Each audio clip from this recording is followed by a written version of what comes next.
So we are on the second paragraph of the prayer. Who's got it and who wants to read it?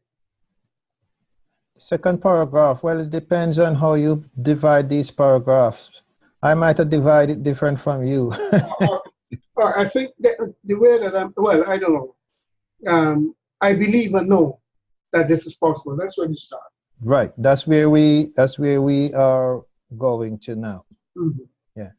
But because we left off last week about your presence within and around me. And I really like that section right there very much. You know. So so this part says, I believe and know that this is possible. I believe that you protect and maintain me within perfect love. I think we're gonna read the little paragraph above that so we can, just in case anybody need to know what is being talked about here when you say, I believe and know that this is possible. What it's talking about is when it says, I ask you to reveal the true reality of yourself to me. I know it is your will that I should be fully illumined, that I may receive the awareness of your presence within and around me. And this part is saying, I believe and know that this is possible. I believe that you protect and maintain me within perfect love. I believe and know that this is possible. You know, when you look at that sentence right there, look at it at face value, it looks like, it's just a sentence, making a declaration, a regular declaration. But I kind of like to look as deep as I can to see things. And I see some stuff inside here that, ordinarily, if you just read it straight, you won't see it. And these are things that I have actually contemplated. Some time ago,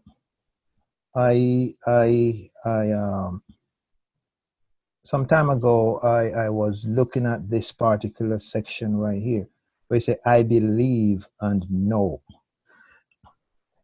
And look at it. I believe and know. Why? Some people would say it doesn't really mean anything. But why would you say I believe and know? Because believing and knowing are two different things, right? But he says, I believe and know. And when I start to look a little deeper into this, I start to look at what is belief and what is knowing, and how those two things come together, and what I came up with is that, and when you matter of fact, when you read the letters, I remember, I don't remember which one of the letters, but there's a section that it was talking about knowing and believing, and he said that belief is greater. And when he said belief is greater, and I start to think about it, and it didn't really make a lot of sense, but when I start to look deeply into it another time, I realize what is going on here. Because belief, first of all, in order for you to know something, you have to first believe it, And there's another word that comes into play, which is faith, right? Because all these three words actually go together. When I say go together, they don't mean the same, but they work together in a sense. So you're gonna have belief, you're gonna have faith, and you have a knowing, right? So I'm just gonna see if I could take a couple of minutes and explain what I mean when I'm talking about this. Belief is what um, um, the strength of belief is this. When you were born, you have certain experience, you learn certain things, and you hear things, and you process it, and you process it based on what you hear as well, on what you were being taught, right? And and over the years, you build up a belief system. So that belief system is what you govern your whole life by, right? You govern your whole life by that belief. And it doesn't matter what come in your experience, you are going to measure it based on that belief. And sometimes, a lot of times, things don't make any sense, but because of your belief system, you find a way to make it make sense, right? So belief is a very, very strong aspect of your life, and it actually dominates. It dominates your whole life, and it has a way to actually take over, and people are being controlled by their belief instead of them controlling their belief. Because when you control your belief, you will, what you do, you put it against facts and common sense, right? So you are ready to change your belief or modify your belief to match up with what makes sense. But when your belief controls you, what you do, you would try to make sense of everything that does not make sense, as long as it matches up with your belief system. And so you are actually being controlled by your belief, and that is what most people. That is where most people find themselves, without even knowing that's what is going on. They are being controlled totally by their belief. So it doesn't matter what comes to them, and doesn't matter how much sense it makes, they're going to discard it if it does not match up with that belief system that is ingrained in them, right? So that's the first thing you have is your belief, right? And the next thing that comes after belief is faith, right? And your belief is going to have an impact on your faith, right? Your belief will have an impact on your faith, because if you don't believe something to be real, you are not going to exercise your faith to step out to discover it, right? So if you can't, for instance, if you stand up somewhere in the darkness and you can't see ahead of you, you can't see around you, but somebody happened to tell you that if you step in front of you, there is a cliff. So if you step there, a precipice, you're going to fall over, right? Somebody told you that, and the person was very convincing enough, so you believe what the person said. Now somebody else come and tell you, look, you need to step forward, and the person who tell you to step forward might know that there is no precipice there. It is solid ground. But because you have that belief that it is not solid ground, you are not going to exercise your faith to step, even though you can't see it, right? You're not going to exercise that faith to step forward because your belief is telling you that there's a precipice there and you're going to fall over, right? So your belief has a great impact on your faith. And even though you're hearing the truth, your belief is telling you, no, that is not the truth. So your faith is not going to be activated in that direction because you do not, your belief system is blocking that, right? So if, for instance, now you know you have a belief in something, and somebody come and tell you, okay, look, there is a I want to use a tangible example, that you're looking for you're looking for a certain place. I say, all right, let's put it this way: you want to go to you're here in America, and you want to go to a foreign country, and say nobody you never heard of this particular country before, and but somebody come and tell you, yeah, man, that country exists, and I've been there, and it's beautiful, and they tell you a whole bunch of stuff about it.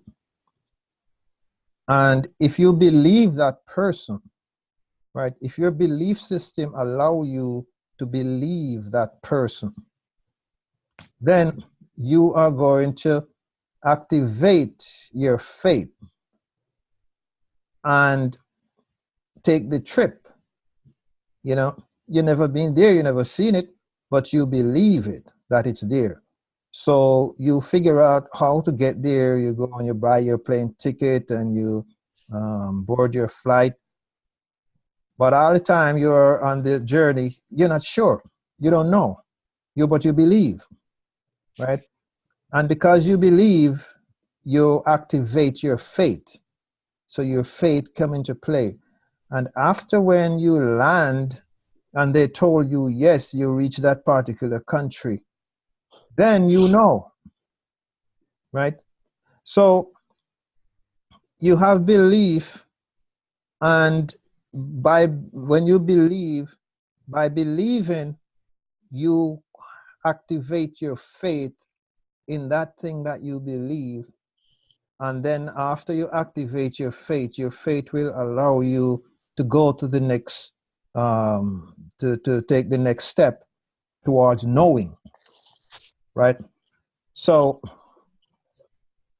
that is what I see here when I say I believe and know. So first of all, you believe what you heard, what you hear here. You believe it, and by believing it, you take the necessary step to get to that place of knowing, right? So that is what I get from this, why it says I believe and know. So we have to believe what we hear. If we are hearing these things and we do not believe it, we are doubting it, our faith is not going to be activated, right? And we're not going to be doing the things that we need to do in order to have certain experience. For instance, a popular one here, a big one here for me is meditation, right? And he said that we should meditate and do it daily, right? And he talked about what the benefits will be when we meditate, right? Now you have to believe it in order to do it, because if you don't believe it, you're not going to do it, right? And if you even try to do it, you're going to do it half-heartedly, and you're not really going to get the real benefit out of it. So first of all, we have to believe it. And when we believe it, then our faith will allow us to do it, right? And once you do it, you will have the experience that will come from doing it, you know? So it's important that we believe what, you see, a lot of stuff that we don't understand. Even sometimes we don't understand it, but sometimes we have to, if we believe in the source, and you believe in your teacher, sometimes you just have to accept certain things and take a chance and step out in faith, right? And then when you step out in faith, you will see the result. Because I mean, look, we're human beings, and if you have never had certain experience, depend on the situation, you could sometimes gonna be very intimidated in moving ahead on certain things, right? And the thing is wrong with that. But the important thing is that we have to have a level of faith in order to take the steps, right? Because as it is being said, even in the Bible itself, it said that faith without works is dead, right? So if you believe something and you don't activate your faith, nothing is going to happen. You know what I'm saying? Nothing is going to happen. So say, I believe and know that this is possible, right? We have to believe it before we can know it. You know. Any comments?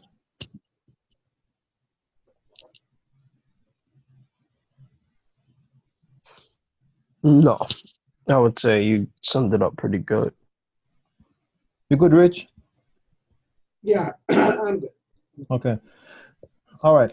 And it says, I believe that you protect and maintain me within perfect love. And, you know, we talk a lot about this love, and it is really the cornerstone of our spirituality. And I like to use the word unconditional love. But what does it mean that I believe that you protect and maintain me within perfect love? So we have to understand, and I think we touched a little bit on a part on something to this effect last time. Protection is key, right? We have to know that our protection is guaranteed, right? We have to believe that our Father is always looking out for us, that He's always there to protect us. And I don't mean it in a metaphorical way. I mean it literally, right? And protection doesn't only stop at protecting our lives, our body, but protecting everything that concerns us, right? Protecting our body, protecting our mind, protecting, you know, our families that are attached to us, protecting our livelihood, you know, everything. So protection doesn't just mean protect you from somebody who's going to hurt you, right? But to protect every single thing that is related to you, right? that's the kind of protection that we are talking about here. And it says, and I believe that you maintain me within perfect love. And when you look at that, it's very key that we understand and we look at these words very keenly. It says, you maintain me within perfect love, right? And that word within there is very key, is very important, because when you talk about within, it's mean that, you know, you are in it's you are in something, you're engulfed, right? You know, you are being engulfed in it. So you protect and maintain me within perfect love. Maintain is another very important word there, right? Because you can provide protection for something, but the question is, for how long? You know, the word maintain here is mean that he's maintaining us. He's it's an ongoing thing, and it's a overall engulfing thing. It never stops, right? And the word within is telling us that he have us like locked away, being surrounded, so that nothing, right?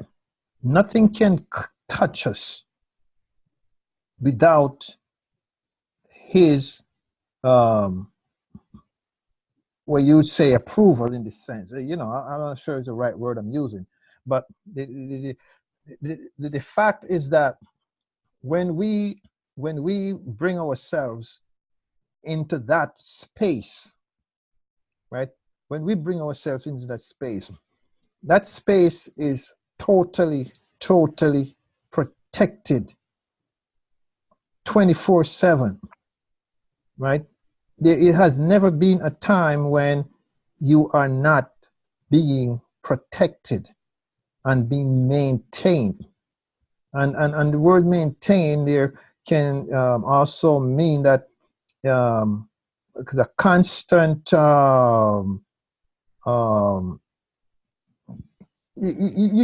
know, when you look at the word maintenance, right,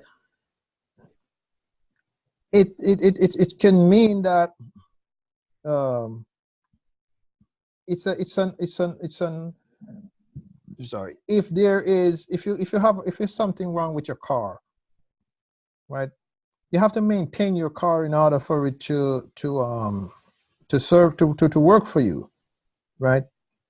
When it needs an oil change, you change it, right? If a bulb is blown, you fix that. If the tire needs fixed, you do that. And every single thing that is happening to the car, you are always constantly fixing the stuff so that the car is always running in good running condition, so it can take you where you want to go and take you in comfort, depending on the features of the vehicle, but you want to maintain it, right? So it's the same thing, right? We are being maintained. So every single thing that is happening in our lives, you know, it is being addressed, right? There is always there's always the solution there for us, right? And nothing is lacking, right? So there is never been a time when For instance, your car may break down. You go to the mechanic and they say, you got to leave it and pick it up back at a time, or you have to wait, whatever, bring it back or stuff like that. No, with this kind of maintenance, it is always ready. There is no lag time except because of us. Because even if you take a car to the mechanic, if a car is broke down, you got to take it to the mechanic. And the longer it takes to take it to the mechanic is the longer it's going to take to fix. So when we have issues in our lives, right, we have to know that we have these issues, right? And access our Father and the provisions that He have in order for us to get these situations taken care of. And if we don't do that, we are going to be always having these issues and living with them until we come to understand that we need to address it with our Father, right?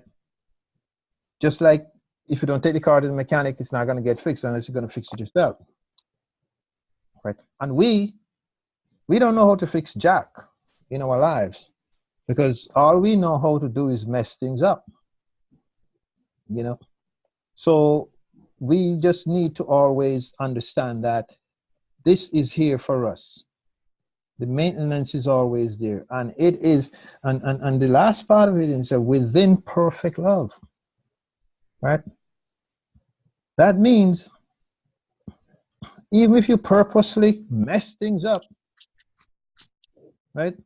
Even if you purposely mess things up, because of the perfect love, because perfect love is unconditional love. That's just another term for unconditional love, I would say, right? So no matter how messed up, how you mess things up, just like no matter how you mess your car up, you take it to the mechanic, he's gonna fix it, right? You gotta pay him, but he's gonna fix it, right? In this instance, we don't have to pay anything. The only thing we have to pay is we have to have faith and use and apply works to that faith by moving ahead and address the situation with our Father. And perfect love is always going to be there for us, no matter how much we mess up. Right. Now, God's perfect love is definitely unconditional love.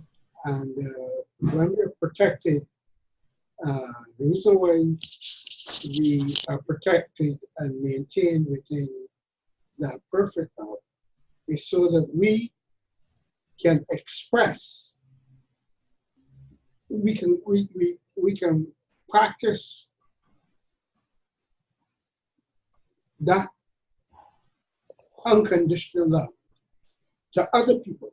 Right. So the protection and maintenance through perfect love or through unconditional love, yes, it is for us, it helps us, but it is really for the whole. Because, as it says in the next sentence, I know that my eventual purpose is to express you. So how do you express the source?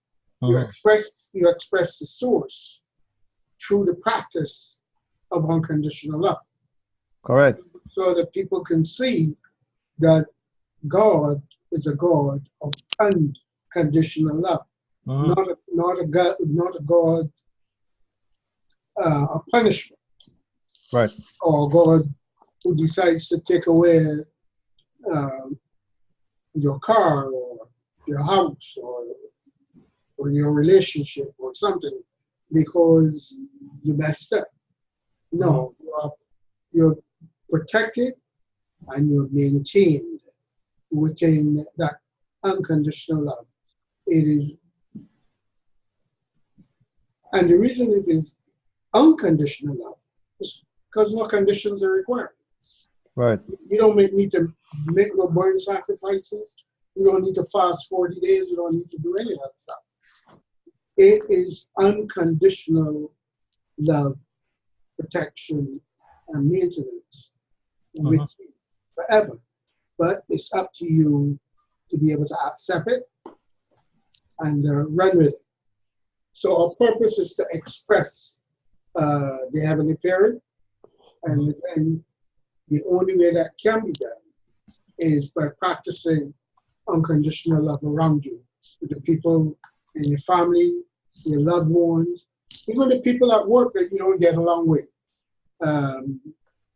That too, we have to always figure out how to express unconditional love or practice it, even with our worst, so-called worst enemy. Yeah, because I mean, there is Jesus have said it at one time that if you only love those who love you, then you ain't better than the those Pharisees and all those crazy people out there, you know, because all of those kind of love is conditional love, you know. So yes, and we just went into the next paragraph where as you said, Richard, make a mention of it, that I know that my eventual purpose is to express you, and that is very important, because I used to believe at one point in my life that, and I used to tell people this too and believe it with all my heart, that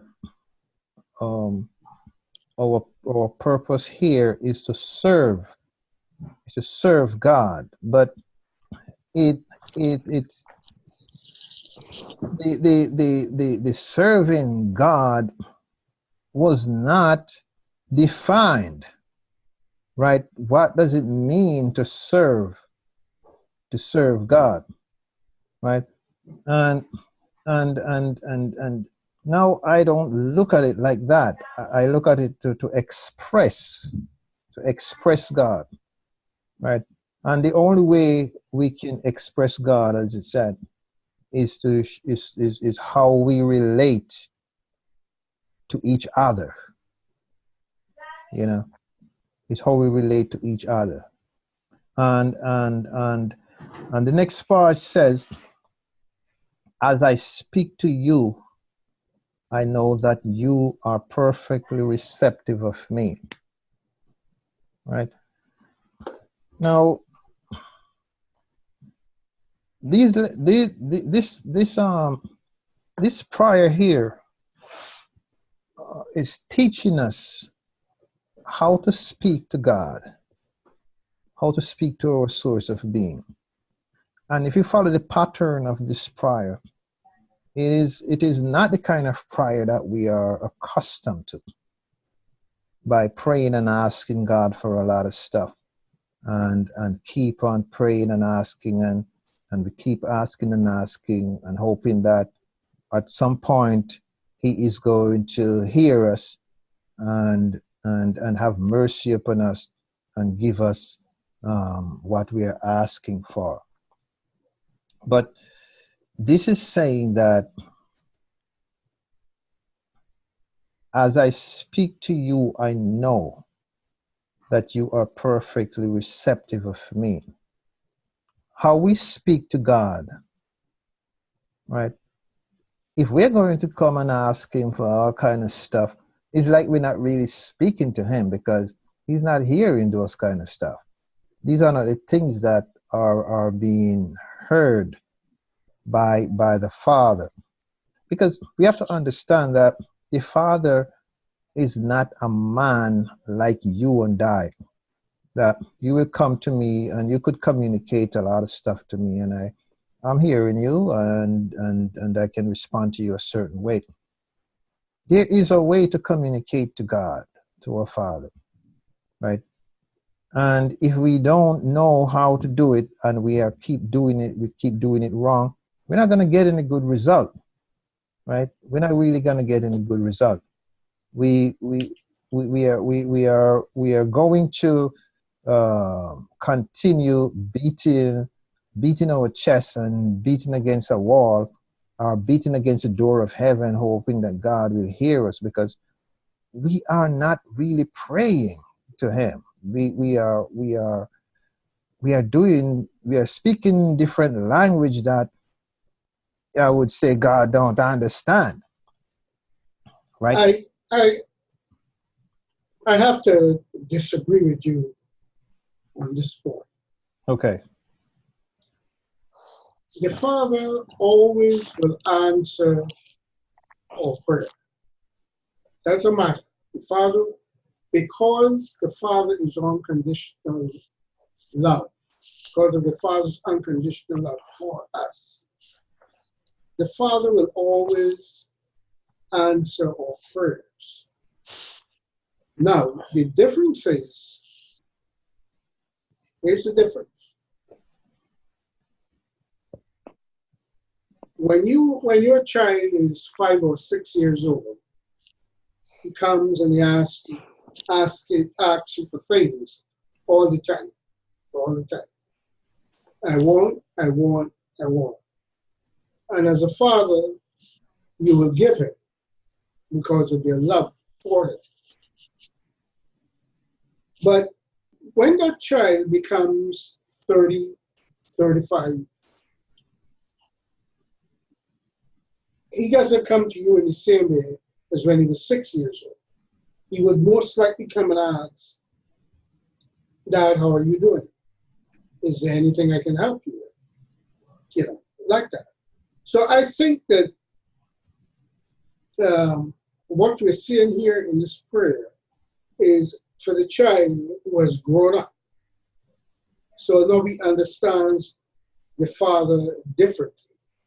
He understands that his Father, the purpose or the relationship between him and his Father is not about him begging you for things. I need some money for gas. I need to buy a car. If he's 30 years old and he's still like that, he still has a 6-year-old mentality. So the consciousness once the consciousness has been raised, then you approach the Father very differently. But either way, the Father will always respond to whatever the needs of the child happen to be. Because the Father understands that the child is growing, one child is growing, while the other one is more mature. So that's where, if you see it says, as I speak to you, I know that you are perfectly receptive of me. What does that mean, perfectly receptive of me? It means that the Father understands everything about you, even things that you don't understand about yourself. And then it goes on to say, for you are universal, loving intelligence. So universal means whole cosmos. Loving, in this case, again, still the Father with the unconditional love. And your intelligence, the Father's intelligence allows him to understand you or understand me, because we have come to realize that he has marvelously designed me and this world and brought it into visible form. Because the world was marvelously designed for me, not just for the sake of being up there. Everything was marvelously designed for me, brought into visible form so that I can enjoy it, but enjoy it in the right way. So this is how I see this. This here. Yeah. Look, I understand where you're coming from on this. We might see it a little differently, but I, we will agree to disagree on this aspect. But I still, at this point where I am and how I understand, my understanding is that, if we don't ask, if we not all the prayers are actually answered, because of the way it's being asked, and I don't mean like a particular way. I am just saying that if we there's a scripture, and every now and then will allude back to the Bible, because I don't really throw everything, the baby with the bath water. There is some aspect of scripture that are valid, and because Jesus has spoken a lot of stuff there, and some of them, although they were taken out of context and they were misquoted, but there are still some stuff that he have spoken that are still valid, and there's a part that says, "Ye ask and you do not receive, because you ask amiss." Um, so I believe that still, that even though some of the prayers are answered, and even when they're answered, they're not being recognized as being answered, because sometimes we ask, and we ask rightly, but we are looking for the result in a different direction from where it is coming, and sometimes we actually miss the answer that comes to us. Because where it's coming from the east, but we are looking west. But that doesn't mean that the prayer hasn't been answered. No, I It understand. just means that you, the individual, are not at the place to understand clearly what the answer is. We know that any answer coming from the Father is the exact thing that we need. Right. But we may be thinking, I need something else. That doesn't mean that the prayer hasn't been answered. Right. It simply means that you do not quite know, even know, I would go as far as to say, know what is right for you. Right. So you think that the guava is good for you, well, really the mango is better for you. And it may take you a little time before you figure out that the guava is the best thing for me to eat rather than the mango. Right. Listen, I understand what you're saying, and I am slowly coming over to your viewpoint, because while you're talking, I'm listening and I'm thinking, and I think about various possibilities. Don't come up, don't. I don't want anybody to come over to my viewpoint. No. That's what I'm saying. What I'm saying. Go to the Father, and ask the Father. No. What I mean is while we are discussing this, I am seeing things differently while we are discussing it. I'm not coming over your side because you say, "Hey, I like to be on Richard's side." No, I am telling you that while you are speaking, because I try not to hold on to a point because that's what seems right. I say what I think, what I'm convicted about, what I think is the right thing, but then I'm still open to hear something that may sway me from that, and if something higher than that comes in my experience, I'm ready to let go. So I'm not afraid to say, I see things differently from the way I said it. Well, Right. because And because I said what I said based on the fact that we have come to know a father without without the letters. Without the letters, I would have jumped on that train right. without the letters. But we have come to know a father that is totally different to what the world knows Right. and understands. Totally different. Yeah. Yeah. And And this is why Jesus had a problem with the Jews and Judaism, because they saw a God who treated circumstances like men. right. Mm-hmm. So, but he doesn't. We've come to learn that the Father's not like that. That even the serial killer, the Father encircles him and protects him with his unconditional love. Yeah. Even the serial killer, as hard as that is Yeah. Yeah. to Yeah. handle, Because I mean, but unconditional love has to cover everything and everyone. everything and everyone. So it doesn't really matter.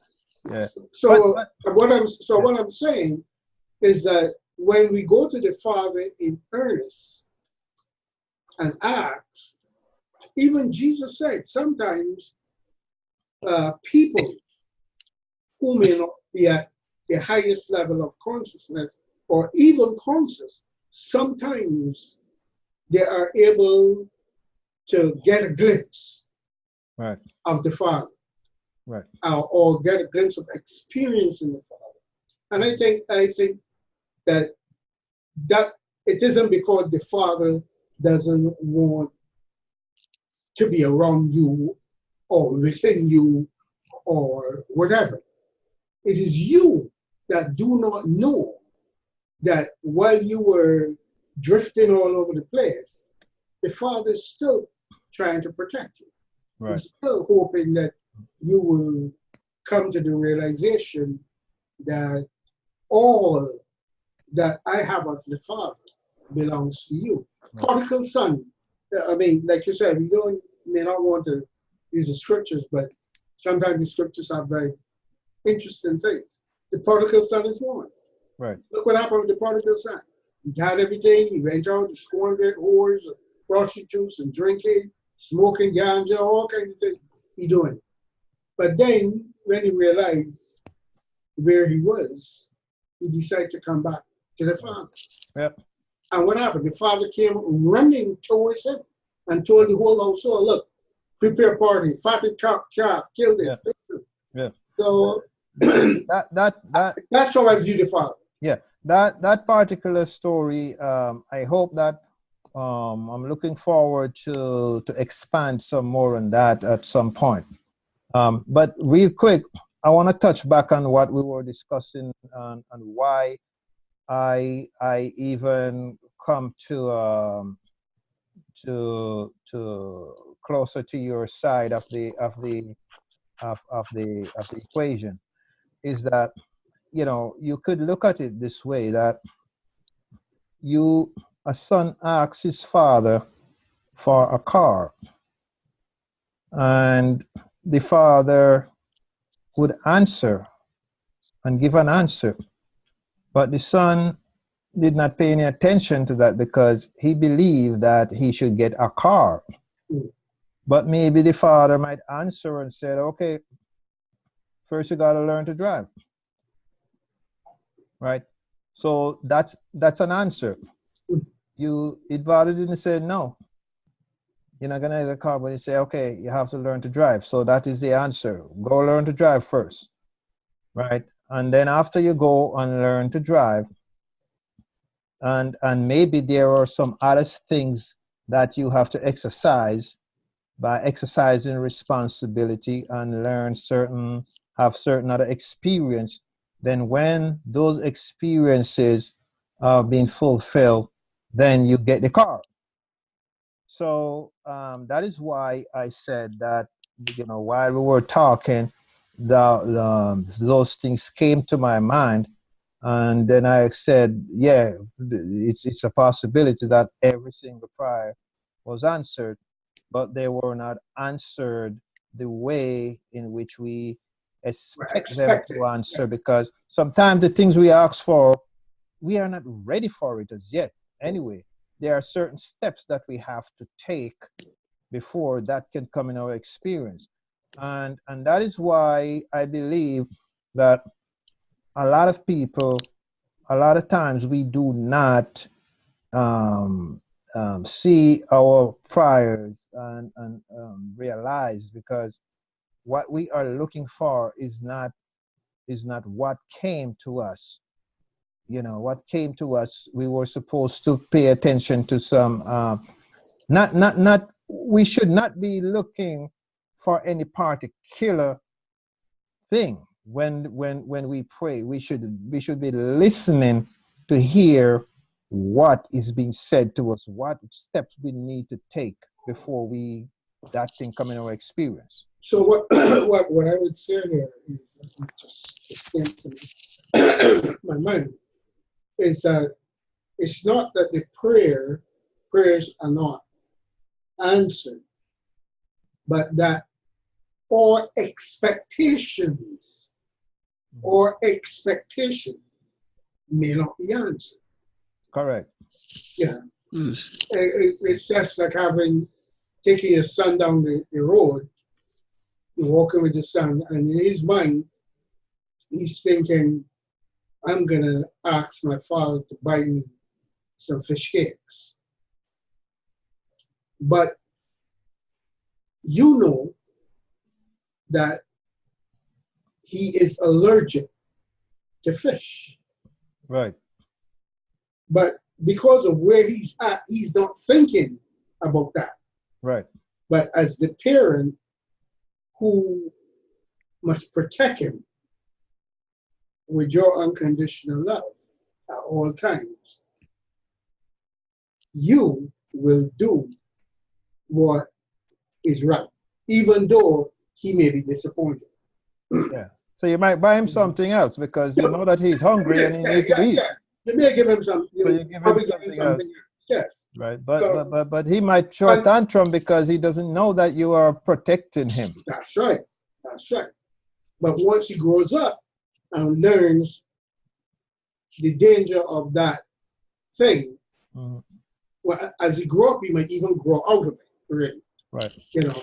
But as he grows up and begins to understand more about his health and so on and so forth, his Mhm. prayer, or not his prayer, but his conversation with you when it Right. comes to food is a different kind of Yeah. conversation. But it's time to really wrap up now. Yeah, But yeah. but we'll be ending by just confirming on the point that our prayers our prayers are answered, but not necessarily in the way in which we expect it to be answered. So we have to always be looking out and not expecting any one particular thing, but to always be listening out, because there are a lot of times that if you if you want to get to a certain place,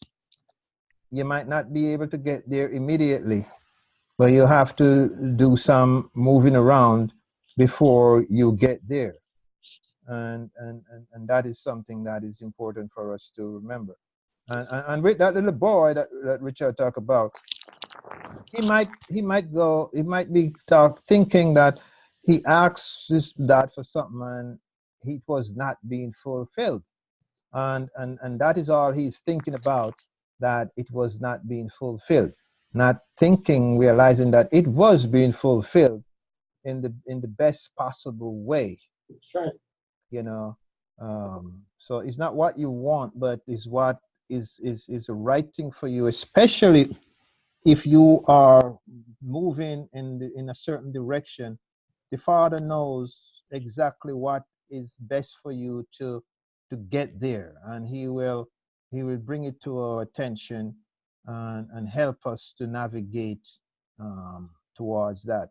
And I will end with saying that in every prayer, always remember everything that we ask for, that we lack. We must remember this saying: seek first the kingdom, and everything else will be automatically Added on. be added, you know, and we will expand on that at another time, because that is very important to understand what that means.